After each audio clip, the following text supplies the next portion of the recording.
The following is a Hoop Ball presentation.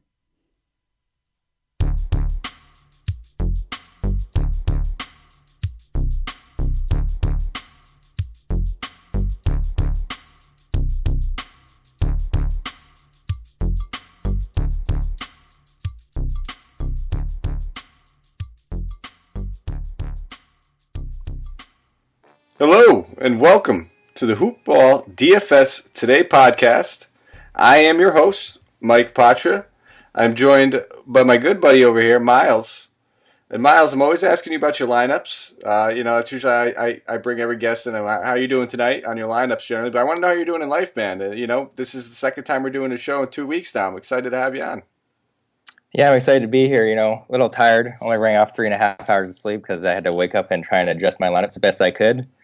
But yeah, the lineups are doing pretty good. I mean, I got hit though by having Javon Carter stuck on one of my lineups.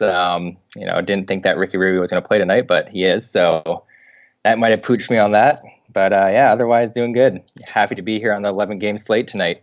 Yeah, big slate to get to. We're gonna get to that, and it sounds like you're hitting that that fantasy grind. That's what happens when you start contributing to a few fantasy websites, man. You lose your sleep very fast, especially combining that with our industry and making sure you're up to set your lineups and stuff like that. It's a grind. It's a grind, and you're gonna probably adjust to the sleep patterns after a little while. Well, yeah, it's a little hard too, because I work the nightline, so that's right. It's really hard to play daily fantasy, so it's like nightly fantasy for you, really. So, yep, all right, much. man. Well, before we get to anything, obviously, I just want to give a nice big shout out to our leading sponsor and our day one sponsor, Hawaiian Isles Kona Coffee. The number one coffee. I always say it will be in my cup as soon as I wake up. Before I even get to the bathroom. I hit it on my Keurig. I got the little, put the grinds into the K-Cup pods. You heard me mention it before. Fantastic stuff. You can visit them over on Twitter. They have their own Twitter account. They easily get in contact with you. But I just go straight to Amazon, search Hawaiian Isles Kona Coffee, or you can visit their website at hawaiianisles.com. Plenty of good stuff. I don't know if you've had a chance to try it yet, Myles, but we're going to try to get you some of that soon. It's fantastic. It's more or less like I like being their spokesman. It's one of those things where if you just try it once, you're going to end up being hooked. Like a little nicotine in there, I guess. So we got 11 games though to get to, so we're going to jump right into it without further ado. We have the San Antonio Spurs going against the Washington Wizards. Myles, gentlemen, I already kind of have a feeling where this is going to go, but start us off. Well, Mike, since you always get stuck with the San Antonio Spurs, I'm going to take them this time. Thank you. See, I know Coach listens to the shows. I know you listen to the shows. I know Andy and Andrew listen to the shows. So I know everybody knows I always get stuck with the Spurs at this point. So I do appreciate you going out there and take one off the chin for me. Yeah, no problem, buddy. So yeah, I mean, I really am not targeting anybody from the San Antonio Spurs side. DeMar had a big game last game, but he's been priced up this game. I mean, it's also due to the fact that he's playing against the Wizards. But yeah, at his price tag, they're not liking that too much. And then Aldridge has also been priced up just because he's playing against the Wizards as well. But I mean, he's averaging 2 rebounds less a game than his career average and almost 3 less than compared to last year. And he's only had 1 double-double this season. So, I don't see him hitting value at all. Yeah, I'm pretty much with you on the Spurs. It sounds like a dead horse where we say fade them. There's one play I do like on here, though, that I do want to mention. It's a good way, we might not need this value. It's an 11-game slate. Things will open up, so we might see something a little bit better. But I wanted to bring up Patty Mills just because Derek White has been ruled out. DeJounte Murray isn't a guy that we generally see play big minutes anyway. They kind of restrict him and limit him. And we see Mills get between 24, 22, 26 minutes on those nights where Murray sits, and that's with White generally playing over 30. So I wouldn't be shocked to see Mills play, 25 to 28 minutes tonight. And it's a good matchup going against the Wizards. So some of that time might be against Isaiah Thomas. The rest of it might be against whatever else they have at the backup point guard, whether it's Ish Smith or whoever else they decide to shot out. I think McCray has already been ruled out. I'm not completely certain on that, but otherwise it's a bad defense. It's really terrible. So I do think he's an option I'm looking at. What are you looking at over there on the Wizards side? On the Wizards side, I mean, you got to look at Beal. Over the last 3 games, he's averaging 40 DK points. Or actually not 40 DK points, actually just 40 points, actual NBA points. And I mean, he did that against a stout Boston defense as well. He did well. So I don't see there's not real reason that he can't do it again. But I mean, it is an 11-game slate, and I'm sure we're going to find some other big stars that are probably worth paying for even more than him. Yeah, and I'm kind of in agreement with you on that. It's just if you have the sudden the urge that you just really want to play Beal, it's Bradley Beal. He's like you said, he's been averaging 40 points over the past 3 games, but that price tag just seems a little high for me. And I think all in all and overall, I'll probably just avoid it for the most part. And I'm really just kind of looking at avoiding everybody else in this game too. As far as Wizards, I think Patty Mills might be the only guy I'm really kind of trying to get any real exposure to from this game. Davis Bertans on the revenge narrative, maybe if you want to look at that. His minutes have been up a little bit. Played 32 in the last one against Orlando. He's been knocking down threes. It's kind of his deal. I think he's averaging a little over 3 3-pointers a year right now. So maybe those two guys, if you want to take some shots in the dark for some value, they'll most likely be pretty low owned. Yeah. I didn't know about the Derek White being ruled out, but yeah, the Patty Mills is a good call. And then Davis Bertans, I did actually look at it myself. And yeah, I think you said 3-3-pointers a year. That wouldn't be too good, but yeah, I think it's 3-3-pointers a game. Is what I said year. Yeah, no, 3-3-pointers a year. That's actually still better than Ben Simmons, but no, yeah, definitely. I definitely meant game. All right, man. Well, we'll get right on to the next one then. We have the New York Knicks going against the Philadelphia Sixers. So, which team would you like to start with? I mean, this one's also one that I'm not giant on.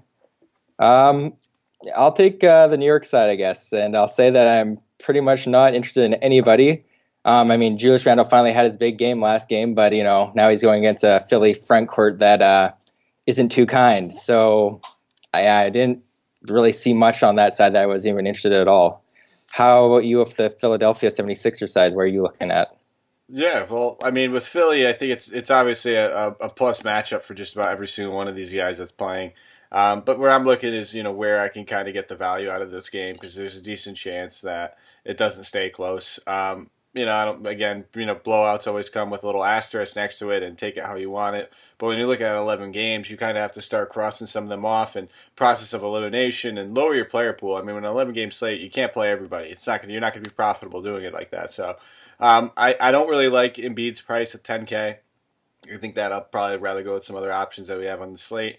Ben Simmons at 8, I'm really not too interested in, knowing that everybody's healthy. So, I mean, and then when you look at Al Horford and Tobias Harris, I think their price tags are more than fair.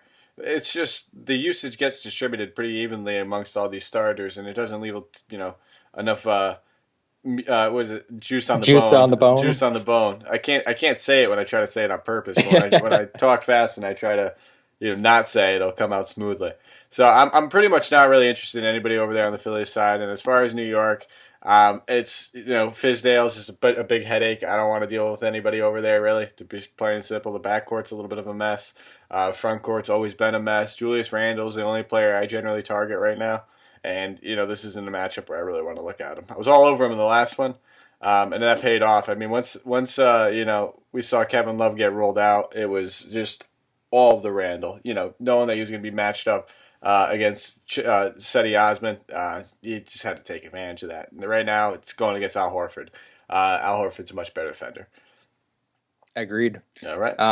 The only thing I'm going to mention is that I was actually kind of looking at Horford just because, like you said, he is reasonably priced at 6,200, and his shot has actually been on point the last few games here. I think, he went 12 of 14 last game, so he's one guy I'm considering. Yeah, and I definitely, warrants consideration. I mean, you know what he can do. He's one of those great passing bigs who can get it done in multiple different ways. I generally just try to pinpoint. I mean, when I want to play him are the obvious spots. When Embiid's out, where we know that there's going to be some good value there. 11 games, I don't know if I'll get there, but I don't knock you for it. And I think he's a more solid cash play than he would be in a tournament. I just don't know how much upside he's going to have with Embiid in the front court. So. That makes a lot of sense as a cash play. So, cool. Glad you brought that up. All right, you ready to move on? Or you got anything else from this one? That's it. All right, man. We got the Orlando Magic going against the Toronto Raptors. This one's going to be in your homeland up there in Toronto.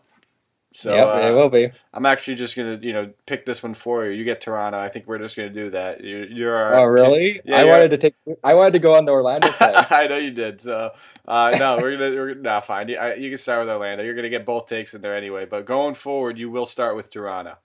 Okay, good to know. Next time I'll just have all the notes on Toronto then. All right, kick us off with the Magic. So yeah, I'm looking at Vooch again. I mean, he's been on a tear over the last 6 games. Had double doubles in all of them and averaging 52 DK points. He is going against a good Raptors defense, but I mean, he did play well against three other strong front courts, being Philadelphia, Indiana, and San Antonio. And I mean, at 9,100, I think it's a good price. The other guys I'm looking at on the Orlando side, I am looking at Jonathan Isaac if he's actually going to be ruled in.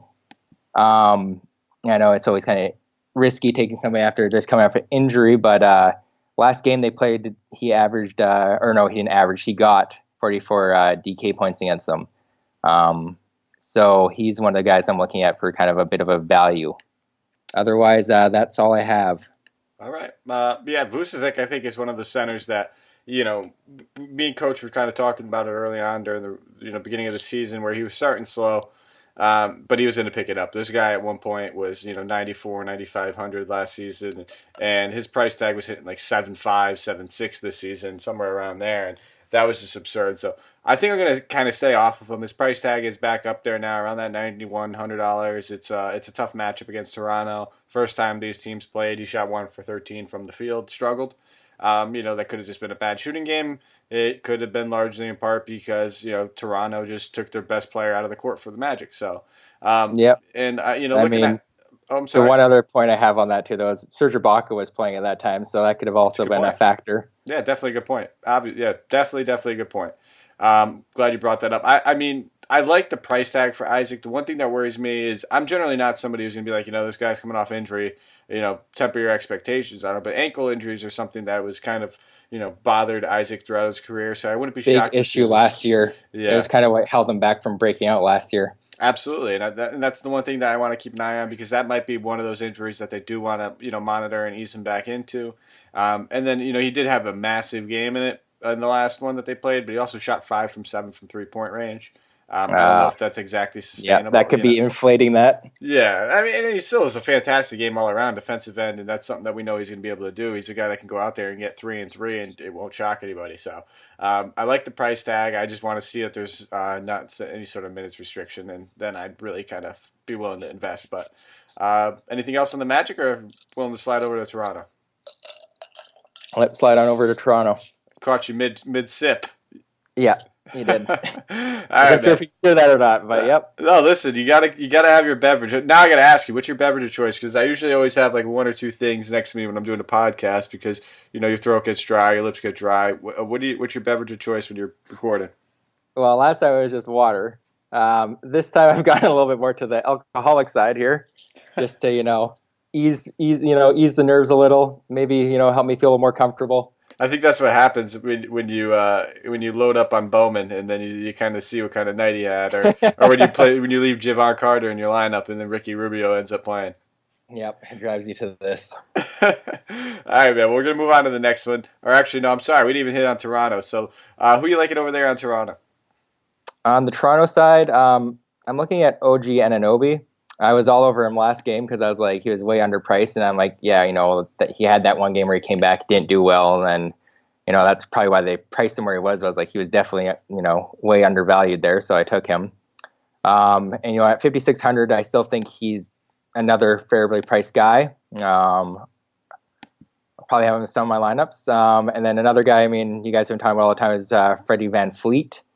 I don't know, for some reason, I'm just, that gut feeling you're talking about, for some reason I'm just not feeling him as much, but maybe you are.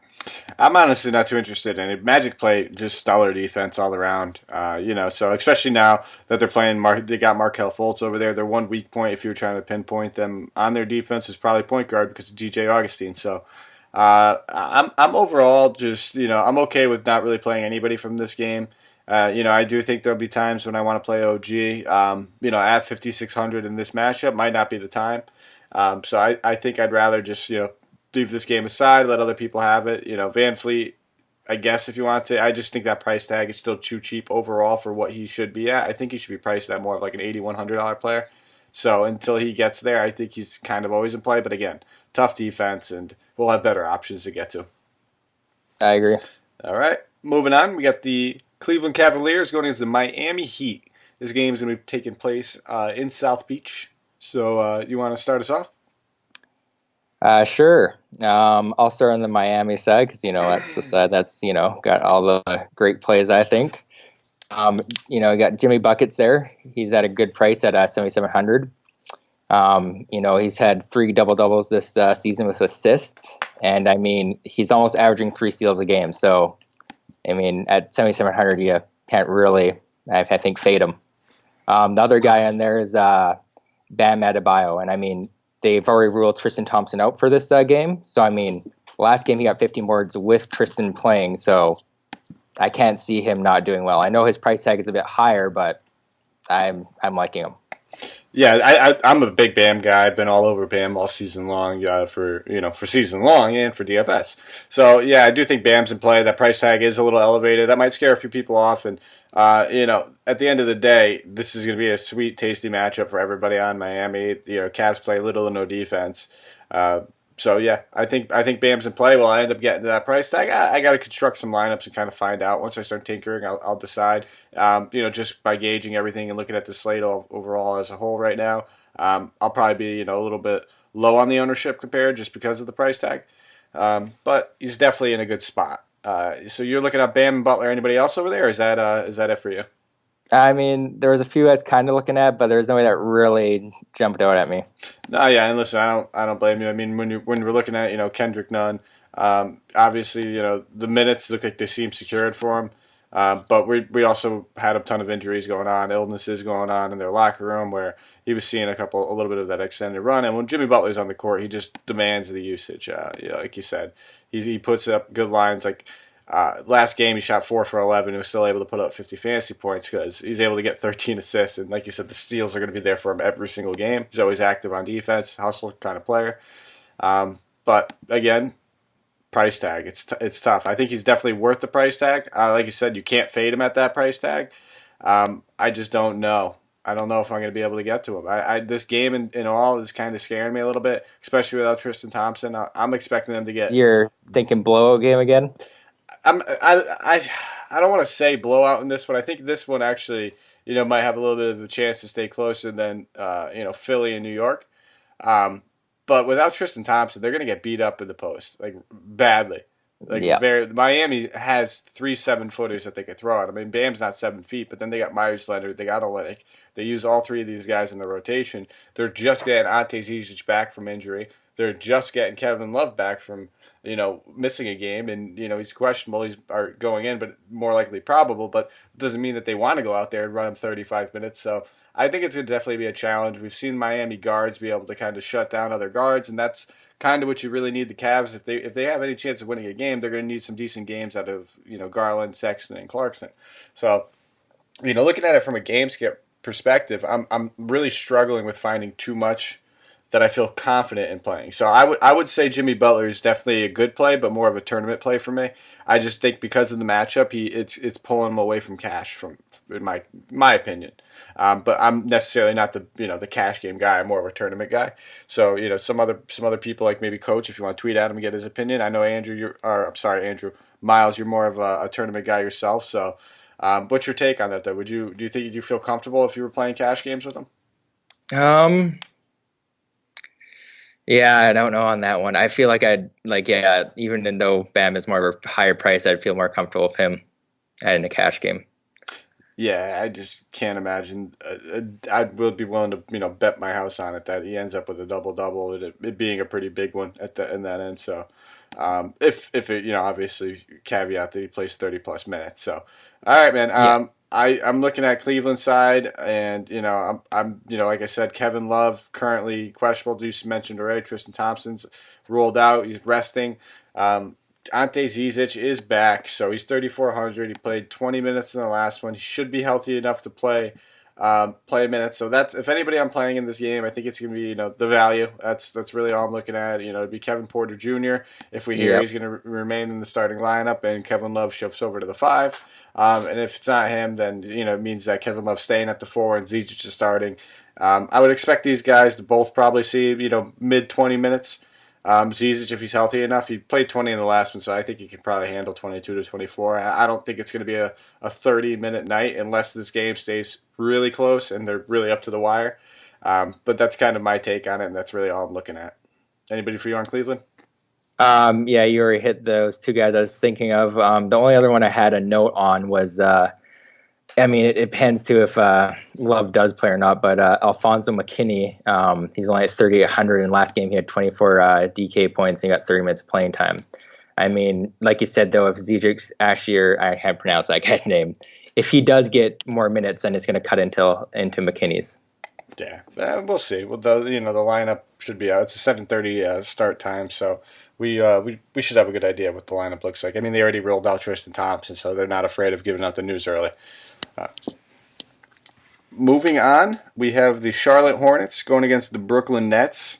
This game is going to be taking place in New York, in Brooklyn. So, why don't you kick us off? Who do you want to start with, Brooklyn or Charlotte? I'm going to start with, who do you want this time, actually? I'm going to ask you, who do you want? I'll take Brooklyn. I appreciate it. Again, you're a gentleman. Yep, I try to be. All right, so all right. Kyrie Irving already ruled out. Karis LeVert's obviously still out, so we already know what to look for going into this game.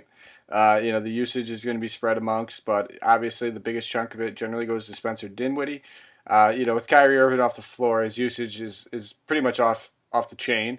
38.8%, which is up there with some of the league leaders, averaging 1.29 fantasy points per minute. So that 7,200 price tag doesn't really mean much to me. He's paying for that. It's a matchup where he can still, it's not really a down matchup. It's actually a plus matchup defensively. So I could still see playing Dinwiddie at 7,200. I think a couple of people might be scared off of that price tag a little bit.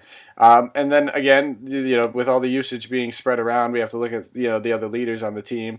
Taurean Prince is second on the team with 24.5 usage, but these guys, they're not really great point per minute producers. If I'm looking at anybody, it's probably going to be Joe Harris, Dinwiddie. Those two guys are usually my go-tos, but I know Kyrie's sitting. And then I want to try to see what kind of action is going to be in the front court. It looks like they're still chopping up the minutes between these guys, and when they're doing that, I really don't want any shares in either one of them. All right. The only one take I have on the Brooklyn side is, you mentioned the big guys there. That's the one guy I'm looking at, though. I'm looking at Jarrett Allen. Just because, with Charlotte, there is no dominating big man that I feel like DeAndre has to be on the floor for. And Jarrett Allen, in the last few games, he's put up at least 30 DK points, and he's had 2 double-doubles. You are right. There is always a risk, that for some reason Jarrett gets less minutes and for some reason DeAndre gets more. But I'm liking him, and at the price tag, is he at? 5,300 on 5,300. Yeah, so he's one of the guys for tournament play, I'd be throwing him in. I don't knock it. I never see the upside in him when I'm playing him. I don't ever, if we look at his game log, he doesn't have like one of those, 50-point nights. I don't even think he has a 40-point DK night. So it's like when you're looking at those 5 to 6K range, you're hoping that they still have that kind of upside. And then when you're looking at these mass field GPPs, if you're playing in one of those contests with 50,000 people in them, you really have to shoot for the stars. And for those types of builds, I don't know if I see that upside in him. He might be, again, one of those more cash-like plays. Like you said, you're getting good value on him, but you're not getting the complete upside to take down a GPP. Yeah, actually, no, I do agree. It's more of a cash play than tournament. All right, moving over to Charlotte, man. What are you thinking? On Charlotte side, not too much myself.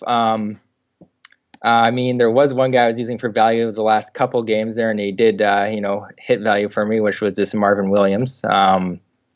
But he's definitely more of a just plug-in for cheap, hopefully getting you that 25 DK point price. But he's not even that cheap anymore. He's got bumped up to 4,000.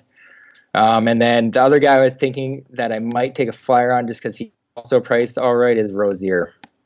And I mean, they're playing against a depleted, Brooklyn team. So I feel like he could have one of those games where all of a sudden he pops.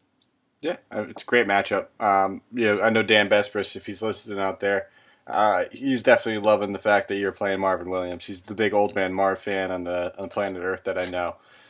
Yep. Yeah, I do think Rozier's in play at 6K. I think that's a good price tag. I think Graham's in play at 6,700. Both these guys, we know that they have some pretty good upside on a night-to-night basis. It's a great matchup on paper for both of them, and I think Cody Zeller's also in play, just a center going against the Brooklyn Nets. If you watch his game logs, his minutes have been down in the past few games. Last game obviously due to blowout, 96 to 132 loss. So just throw that one out. I feel confident in saying that he should be getting, 28 to 33 minutes. This Brooklyn team's going to have a 7-footer on the court at all times, and they're going to need to kind of match up with that size. Yes, they have Biyombo, but Zeller's their center, and I think, at the end of the day, if he gets 30-plus minutes at 5K, you could be looking at 30-plus DK points.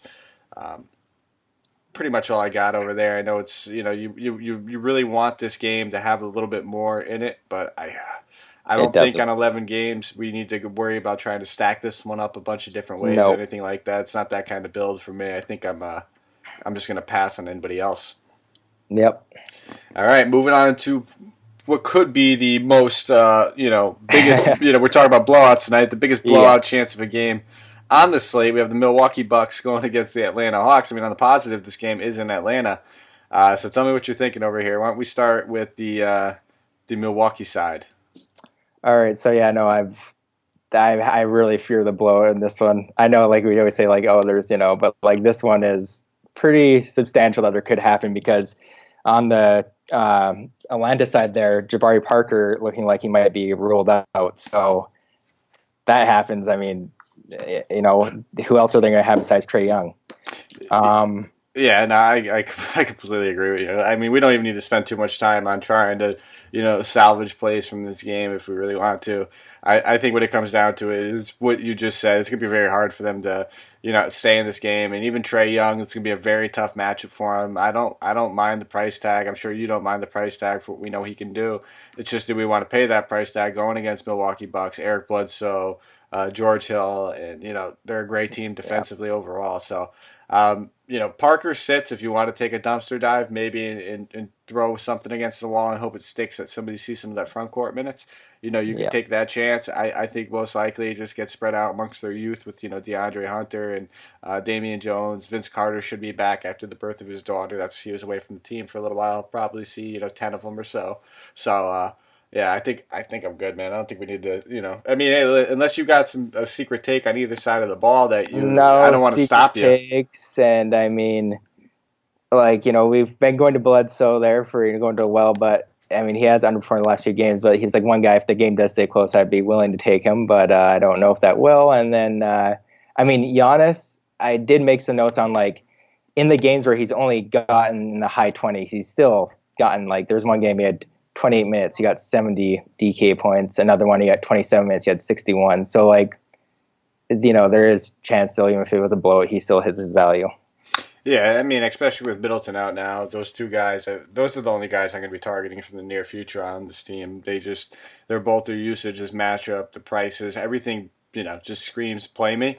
It's just, does the game go fourth quarters is my only worry. So if you want to take, contrarian play, you're playing a bunch of GPP lineups, you want to throw a couple out there just in case this game stays close, I totally recommend it. I can promise you, if I'm doing, maybe if I'm doing 10 lineups, I don't do that. If I do 20, I'm definitely going to have at least two, one or two that will have, Bledsoe in it. Maybe not as much Giannis, but I just like that Bledsoe price in the matchup. It's just a little bit scary overall. That's something, I think I need to over-invest in. Agreed. All right, man. Moving on to the next game, Golden State Warriors. They're on the second half of a back-to-back because they actually played tonight. So we were actually talking about that game a little bit before we got on air. But they're going against the Dallas Mavericks, and this game will be in Dallas. I'll let you pick the poison on this one. Which team would you like to start with? Well, I'll go to the Dallas Mavericks here. I mean, I know that you and Coach are both big on Dallas, but I like it too. I mean, going back to Luka, obviously, always, he's only one assist away from averaging a triple-double this season. He's just been absolutely phenomenal. And he's going against this, G League-ish type Golden State team, and there's no reason he won't, hit value unless it also somehow turns into a blow. But the thing is with the Dallas is, to me, they only have the two scorers in Doncic and Porzingis. So I don't really see them, blowing the game out. Yeah, that's my take on the Dallas side. What about you? I still think this is too cheap for Doncic. I've been preaching this since day one. I mean, how many 70-point games do you need? Even with Porzingis at 7,300 in this matchup, I think he's underpriced too.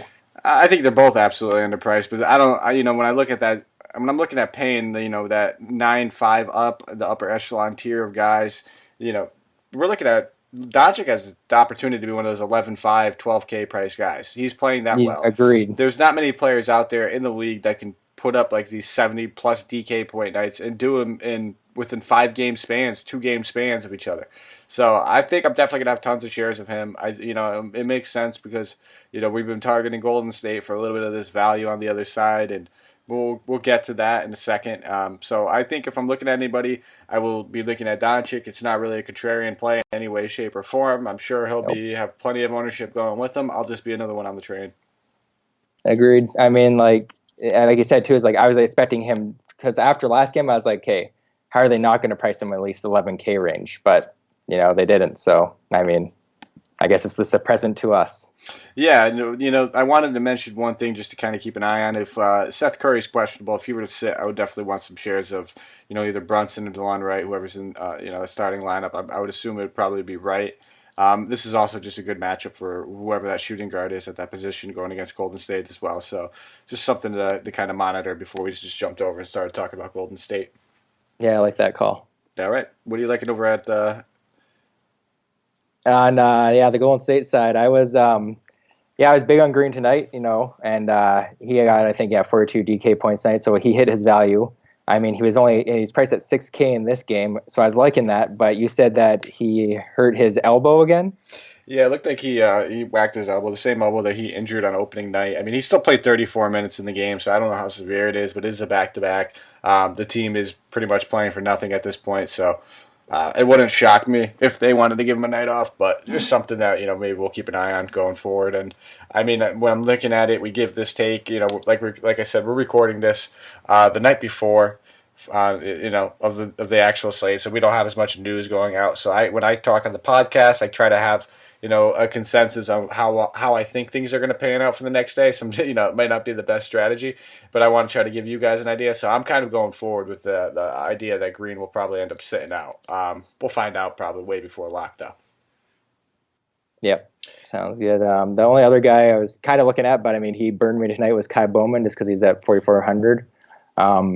But yeah, he's been kind of a up and down guy, and he's still. I think he came off the bench tonight again, right? Yeah. I think they're still doing the point Draymond, thing going on over there. And I mean, it looks like it worked out well tonight. They won the game. Draymond had a good one, so a little bit of a confidence boost for him. I'm sure he's been playing pretty poor. Yeah, I agree. So, I'm not sure if I'm still on that value train now of Kai Bowman. Then I might be fading him a bit, but when he was starting, I was liking him a lot more. Yeah, and that's kind of one of those things. We need to just know that he's going to get the good minutes. I remember I was looking at I played all the Bowman in the last one. He was at 3K though, so even at 3K coming off the bench, I'm okay with playing that. He still played 27 minutes in that game and hit value. I think he had like 30 DK points, but yeah, he did. I had him in that game. You're paying 4,400, and now knowing he's coming off the bench and he's going to be a little bit more limited, it makes it a little tougher to swallow that pill. So I'm really looking at Alec Burks. I think he's a guy who was all over tonight. He's going to continue being one of the scoring punches that provides for this team. They're really going to be leaning on him and Pascal to provide that scoring. So I think those are my two primary targets, especially if we see Draymond Green's out, because then we'll see Pascal kind of shift up to the 4. And then those are the games where we kind of see him get those 8, 9, 10 rebounds. So those are my main targets. I think Glenn Robinson's at a very good price tag too at 4,400. The minutes are secured. It's just more of a cash game play for me. I don't think he has really a tournament upset I'm looking for. Yeah, sounds good to me. All right, moving on. We have the Utah Jazz going against the Minnesota Timberwolves. This game's taking place in Minnesota. Kick us off. I'm gonna let you choose this time. All right. Cool. I like it. So I'll take the tough one. I'll go with Minnesota just because I think there's a lot of injuries that we're gonna have to monitor, and See, I found that was the good one. say you should have picked. I gave you the option. Well, I had So Andrew Wiggins is still dealing with an illness. He missed the last game to an illness. He missed the 2 previous games prior to that due to the death of his grandmother. So I wanted to mention that just because a lot of people might see that he missed 3 games and think, oh, he's already missed 3 games. How much, how sick could this guy be? Well, he's only missed one so far due to the illness. And, we just saw this same team have an illness run through their locker room, and Jeff Teague was out for 10 days. So, that's something I wanted to monitor. I wouldn't be shocked to see him sit another one out. Another guy was Goran Dragic. He was out for a good period of time as well. Yeah, and I think I saw something on Twitter. I can't remember. I wish I knew the person's name, but they were trying to find some correlation between team players being out with illnesses and then playing the Timberwolves, seeing if they got sick from Teague. I think it was. But we also have Jake Layman, considered doubtful, hurt his foot. Josh Okogie still dealing with, I believe it was a knee sprain over there. So he's currently going to be questionable going into the game. He did return in the last one he played, but it was 24 minutes. So I think I'd more or less expect him to play. I didn't see anything about re-aggravating anything like that. So, and then we also still have Shabazz Napier has been doubtful, missed the past few games with the hamstring, so he's most likely not going to play as well. So with all that being said, looking at the value, we just saw these two teams play. If you're watching the game, you would think Karl Anthony Towns got obliterated because he did, in a real basketball perspective. Gobert met him at the rim several times. But Cat still had his way with him, and I've noticed this in the past, and I wish I trusted my gut a little bit more on this when they were playing. But he went out there and he dropped 29, 13, 5 with some defensive numbers for 63 DK points on Gobert himself. I feel like he always kind of gets up, and I think he knows how to play Rudy a little bit, pulls him away from the hoop. So if you want to spend 9,600 on him in this matchup, he's most likely going to be low owned again. Some people may pop up in the box scores and see that the most recent game played, but a lot of people get scared off the Gobert, and I just wanted to mention it. I'm not saying I'm going to be overweight on Cat, but I'm definitely going to make sure I have some shares because I think he's played fairly well against Gobert in the past, and other than that, it's just going to be the guys kind of taking advantage of the usage with Wiggins being out if he is out, and that's going to be the guys like Covington, Teague will see a bump, both those guys, and Culver should probably see a couple extra minutes.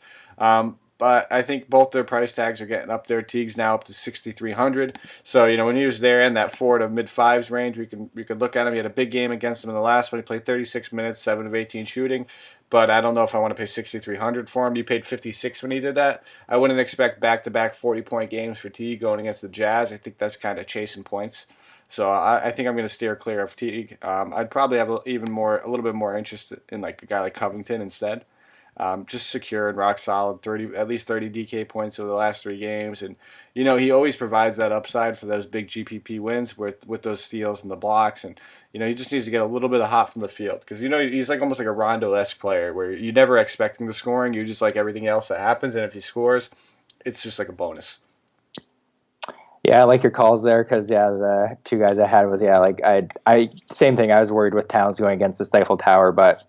Like you said, he can pull him away from the rim, and that, kind of hurts Gobert's game even. And then, if Wiggins is out, I'm all over Rocco too. Yeah, and he's easily a slot in there at small forward or power forward. I like guys like that. I always struggle with finding small forwards I feel good about. So I usually either spend down or spend up. So when I get a nice middle tier guy that I have a decent amount of confidence in, at least hitting his floor. It's a plus for me. So, all right, moving over to the Jazz side of the ball. Who do you have interest in? I don't have a single note on the Jazz side. I was very disappointed with Donovan Mitchell last game. I had him in a few lineups, and he, didn't hit value. I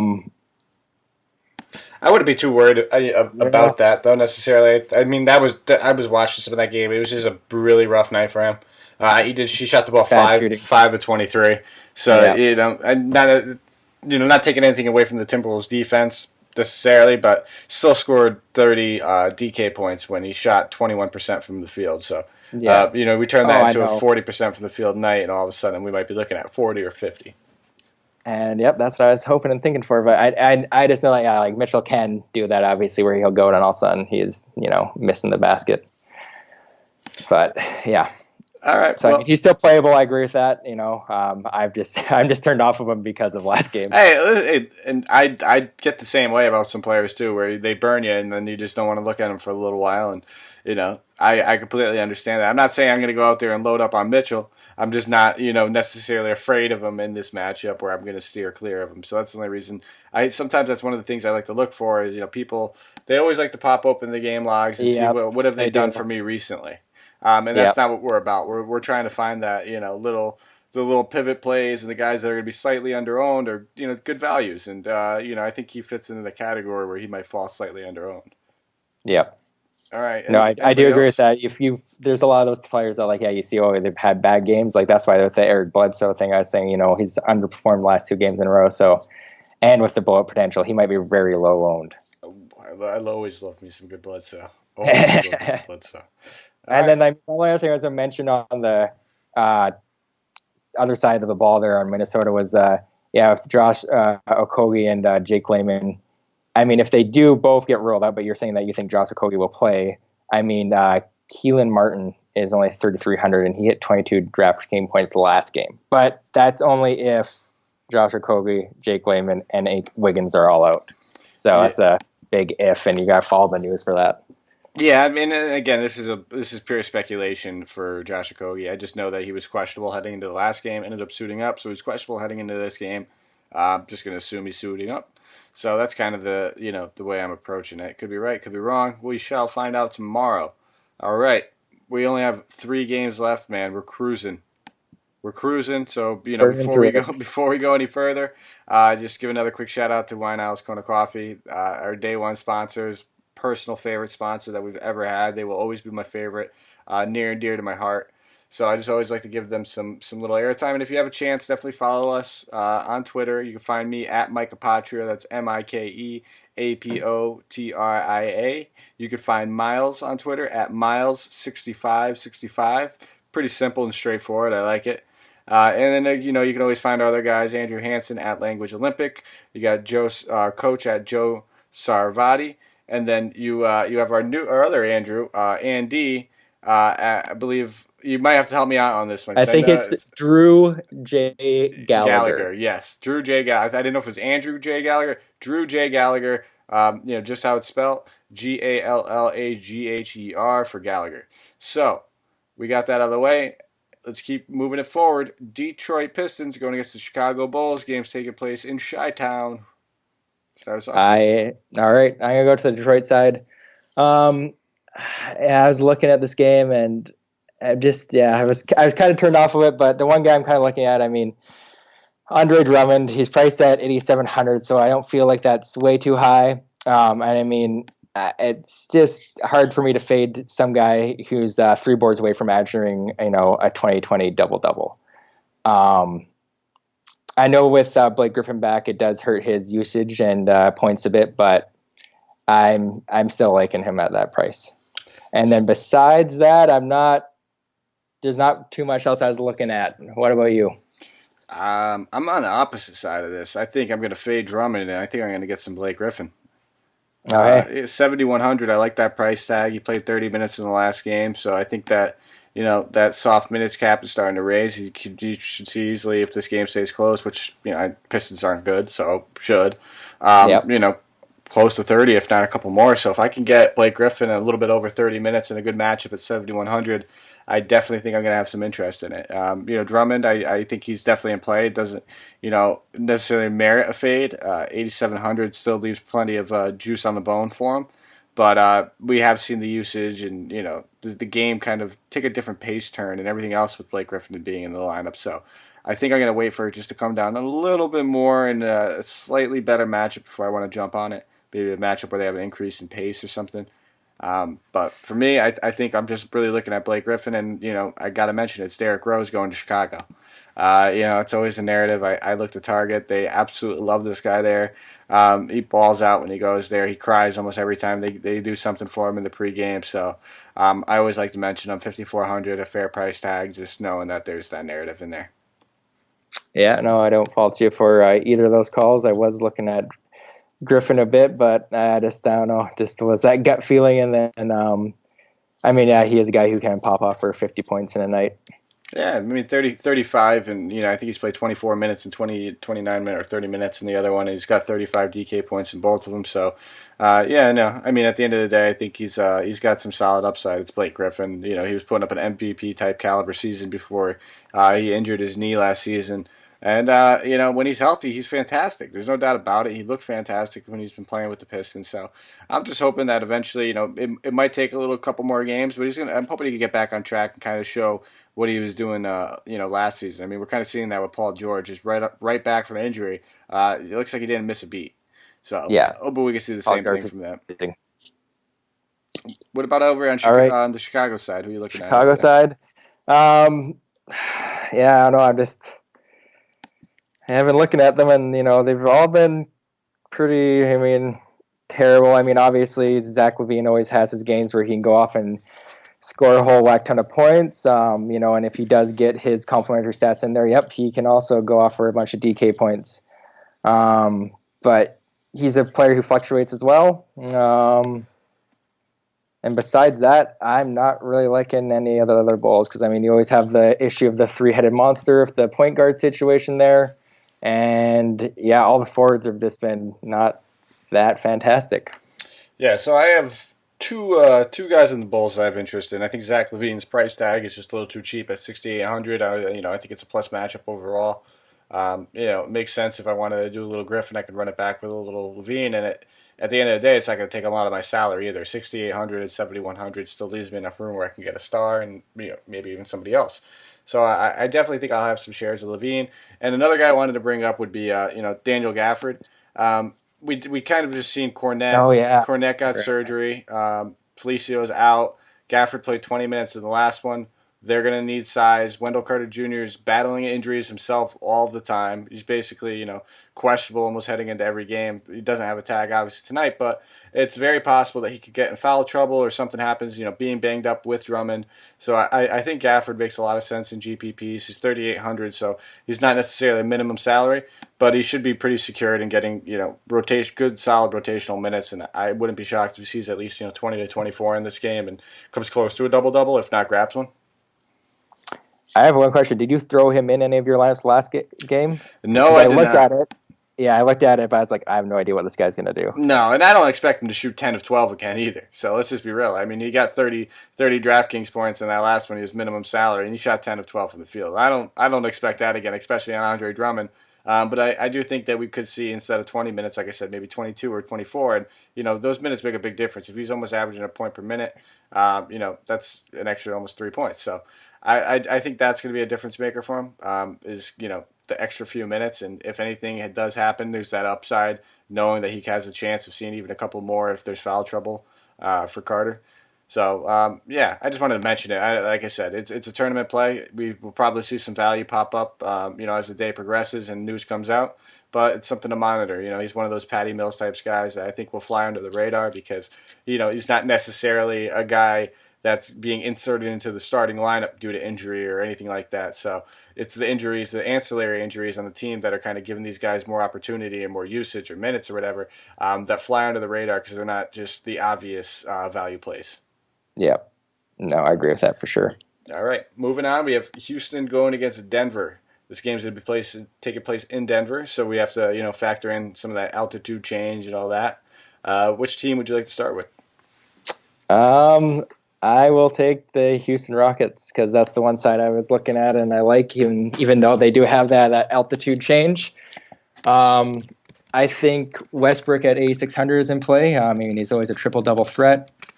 So, yeah, I'm not going to shy away from him too much.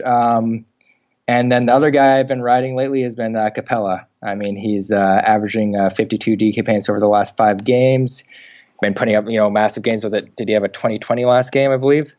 Yes. But yeah, I've been liking him. Crushing the boards. He's like 20 rebounds in the past 4 games. Okay, yeah, 4 games. Yeah, there you go.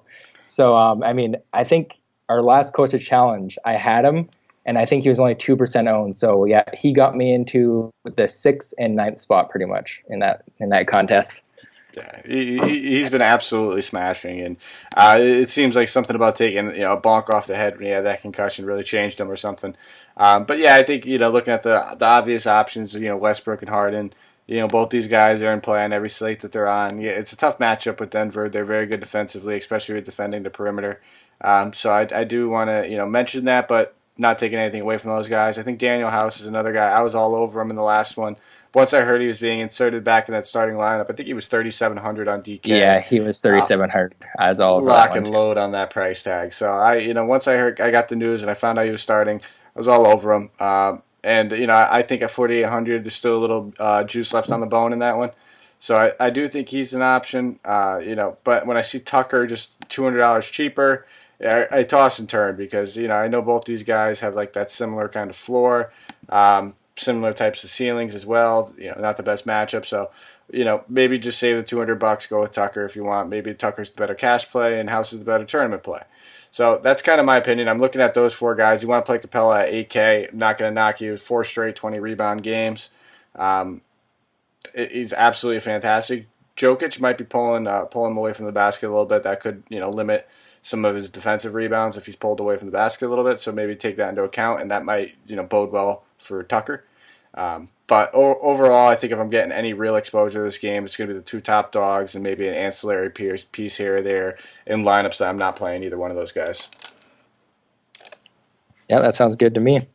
What are you looking at on the other side of the net there? Because I'm looking right now and like all their a lot of the starters minutes were all depressed because they had that blowout game, and I mean that's because the one guy that we're always kind of looking away from, Jamal Murray, just exploded in that game for 39 points and 8 assists and 3 steals. At least he got it out of the way, so now I don't really need to I don't need to watch it for a little while. He's good for one of those every once in a while. And that's why he's always you'll see, and he kind of puts up a bunch of mediocre games, but he's still priced at 64 or 6,500, and you don't like it. So I'm looking at him tonight at 7,500, and I don't like it. I think that's too much. Yeah. I mean, it's definitely a plus matchup for everybody on the Denver side of the ball. Fastest paced team in the league is the Rockets, so all that bodes well. We know that Westbrook and Harden aren't known for their defense either. But I just don't want to pay that price tag at 75. I'd much rather pay 63 for Will Barton. He'd be probably my primary target. Jokic has been so bad this season, and I don't want to say so bad like he's been terrible, but just awful. The slow start and bad for his standards.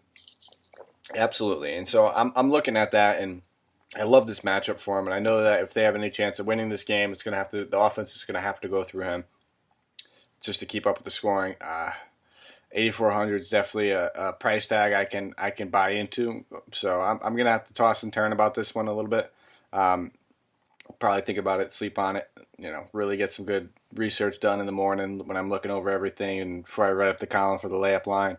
But as of right now, I'm just basically, I guess you could say, neutral on him. I like the price tag. I don't like the recent play. And I like the matchup. So I guess it's 2 in favor to 1. So I will have a couple shares of them.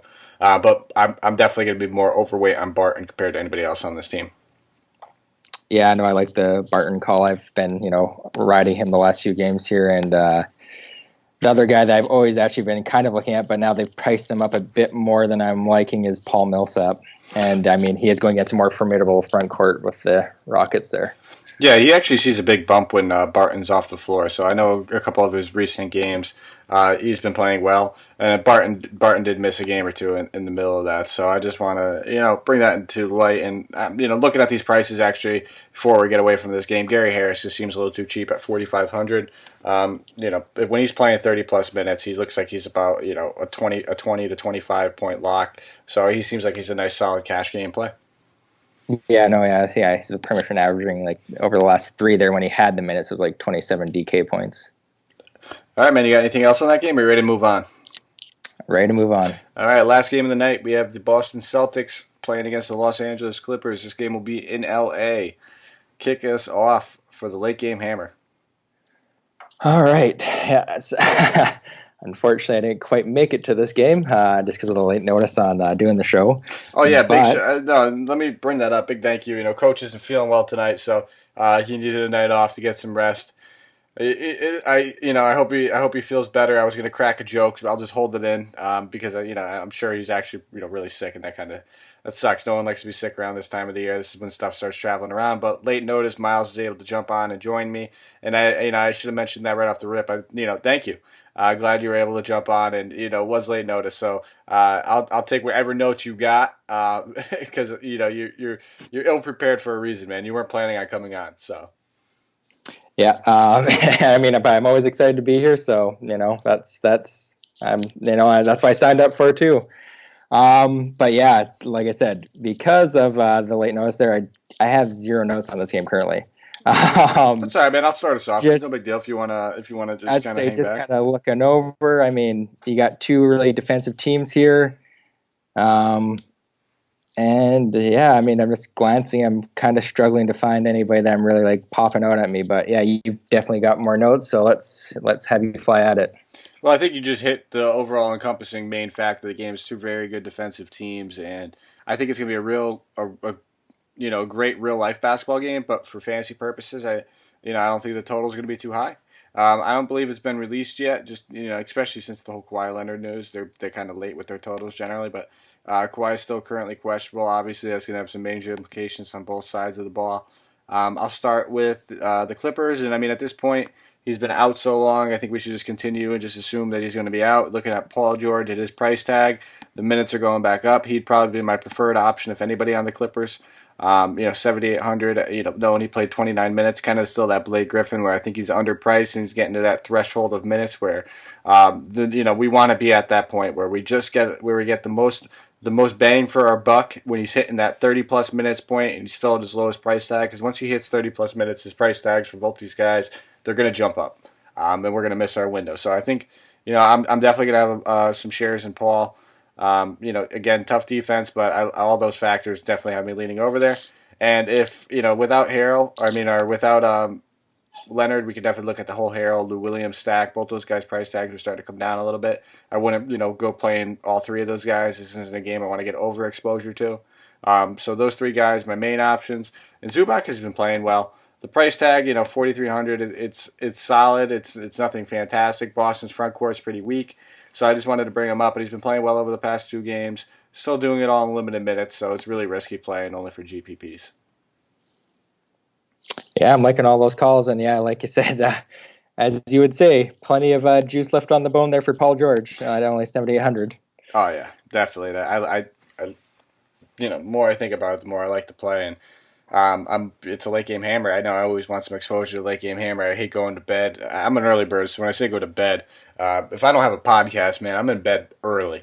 These are things that keep me up. And then right when these end, I do a little editing or send it in, whatever I have to do. Dan does everything on back end. He handles most of it. So I say editing. It's really just Dan doing that.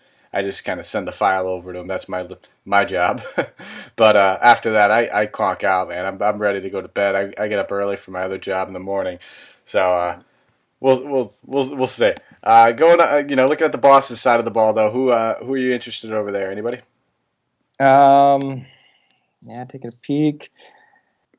I mean, just with like the Clippers defense, it makes it more like difficult for me to want to play Kemba Walker. But like you said, guys, last time, he is always a guy who can potentially hit that 50 DK point mark and be great. But and then the thing is too, like Jason Tatum and Jaylen Brown, they're both really highly priced, so I don't like that.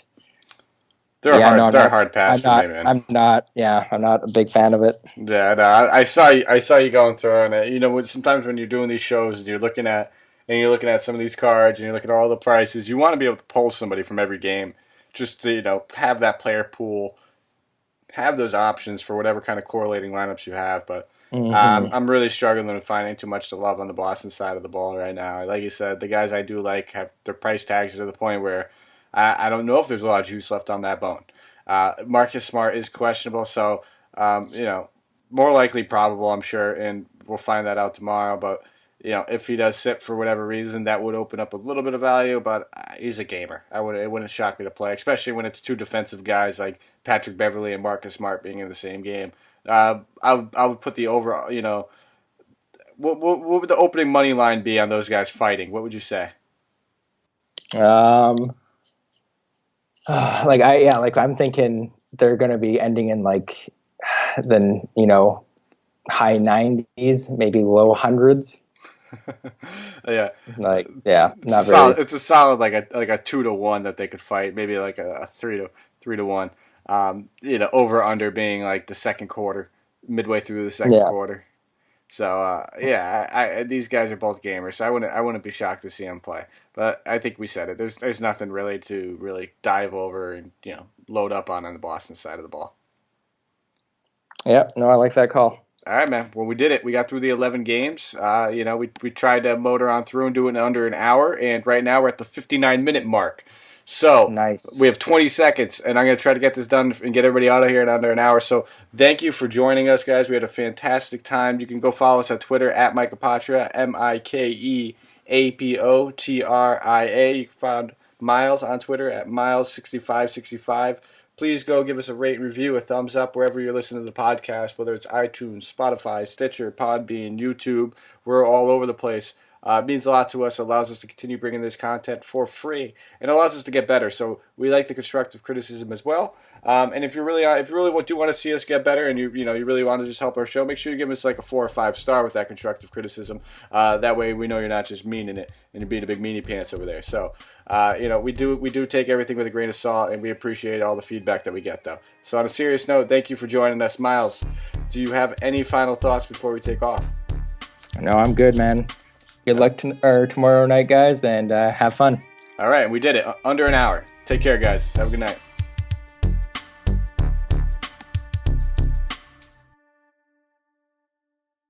This has been a Hoop Ball presentation.